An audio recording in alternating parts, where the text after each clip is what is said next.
एक दिलानं एक दुटीनं आम्ही ही निवडणूक लढवण्याचा निर्णय घेतलेला आहे. जयसिंगपूरच्या बाबतीत बोलायचं झालं तर गेल्या अनेक वर्षापासून इथल्या प्रस्थापितांच्या विरोधात यादव साहेब आम्ही लढत आलेलो आहोत आणि आता त्याच्यामध्ये अनेकांची भर पडलेली आहे. आता मात्र त्यांची सुट्टी केल्याशिवाय राहणार नाही एवढी ठाम करतो. मागच्या वेळी कशात काय नसताना आम्ही नगराध्यक्ष निवडून आणलेला होता, 10 नगरसेवक निवडून आणलेले होते आणि आता त्यावेळी आतापर्यंत गणपतराव दादांची आमच्यामध्ये भर पडलेली आहे.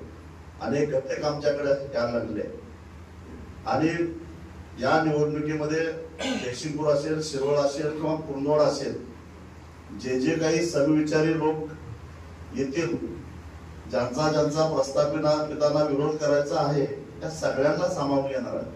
वंचितचे अनेक पदाधिकारी आमच्या संपर्कामध्ये आहेत.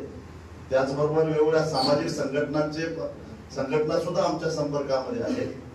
कारण अगदी नगरपालिकांच्या बाबतीत बोलायचं झालं तर शहरालगतच्या शेतकऱ्यांच्या जमिनीवर आरक्षण टाकायचे आणि त्या जमिनी विकत घ्यायचे आणि पैसा कमवायचा असाच धंदा काही लोकांनी गेल्या काही वर्षामध्ये सुरू केलेला आहे.